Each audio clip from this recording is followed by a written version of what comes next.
और बड़ी खबर इन तस्वीरों के जरिए समझिए, दरअसल हाइफा लगातार ईरान के टारगेट पर है और इजराइल पर ईरान के ताबड़तोड़ हमले इस वक्त हो रहे हैं। ये बड़ी खबर इस वक्त आपके सामने। हाइफा शहर पर मिसाइल्स के साथ ही ड्रोन से भी ईरान ने हमला किया है, और इसके बाद कई इमारतें किस तरह से ध्वस्त यहां पर हो गई, इन तस्वीरों को देखकर आप अंदाजा लगा सकते हैं। ये हाइफा की तस्वीरें, कई इजरायली नागरिकों की मौत की खबरें सामने आ रही हैं। हमलों में कई नागरिक जख्मी भी हैं।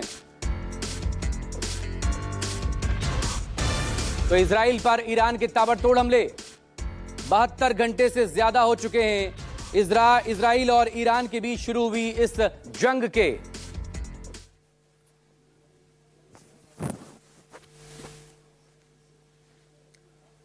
संजीव त्रिवेदी मेरे वरिष्ठ सहयोगी इस वक्त हमारे साथ जुड़ गए हैं तमाम लेटेस्ट अपडेट के साथ। संजीव, 72 घंटे से ज्यादा हो चुके हैं इस वॉर को शुरू हुए, जो ईरान और इजराइल लगातार एक के बाद एक दूसरे पर कैसे अटैक्स और काउंटर अटैक्स यहां पर हो रहे हैं। फिलहाल किस तरह की अपडेट्स हैं? बीती रात में आखिर हुआ क्या है ईरान की तरफ से और इजराइल की तरफ से? क्योंकि हाइफा में एक बार फिर से हम देख पा रहे हैं कि एक के बाद एक लगातार ड्रोन्स और मिसाइल्स नजर आ रहे हैं हाइफा के आसमान पर।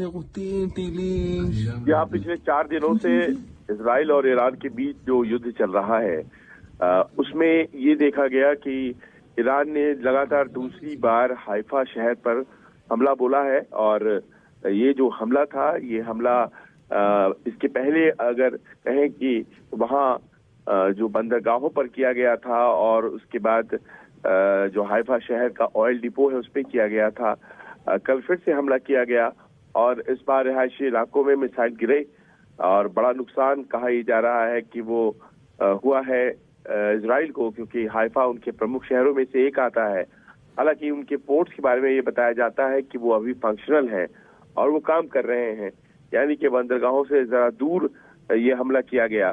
और अपने आप में ये भीषण हमला, जिसमें कि बहुत सी इमारतें जो हैं वो नुकसान, उनको क्षति पहुंची, और आसपास जो खड़ी गाड़ियां थी उनमें आग लग गई और इसका नुकसान भी हुआ। कुछ लोग मारे गए हैं, बहुत से लोग घायल हैं, इस बात की सूचना हम तक पहुंच रही है। इसके अलावा इजराइल की तरफ से भी ईरान पर हमले हुए और उन हमलों का असर ये दिखाई पड़ा हम लोगों को कि कल सड़कों पर जिस तरह से लोग बाहर निकल जाते थे ईरान के, कल खामोश थे और इस बात का अंदाजा लगाया जा रहा था कि हमले होंगे। तो तेहरान से बाहर जो सड़क जाती है उसके ऊपर जबरदस्त भीड़ थी तेहरान से निकलने की, और गाड़ियों में बैठ करके लोग कैपिटल सिटी को कुछ देर के लिए छोड़ दें, इस कोशिश में लगे दिखाई पड़े। इसी बीच पाकिस्तान की एंट्री हो गई है और पाकिस्तान ने ये बात कही है, एक बात कह सकते हैं कि न्यूक्लियर थ्रेट जो है वो इस पूरे वातावरण में आ गया जब पाकिस्तान को कोट करते हुए वहां के एक वरिष्ठ मिलिट्री लीडर ईरान के, उन्होंने कहा है कि अगर कोई ऐसी बात होती है जिसमें कि इजराइल न्यूक्लियर बम चला देता है ईरान पर, तो पाकिस्तान ने हमें इंश्योर किया है कि वो हमारी तरफ से आएगा और वो इजराइल के ऊपर न्यूक्लियर बम डाल देगा। लेकिन इस सबके बीच हाइफा से जो तस्वीरें संजीव निकल कर आ रही हैं, इस बार हाइफा जलता हुआ नजर आ रहा है। बैक टू बैक लगातार हाइफा पर अटैक।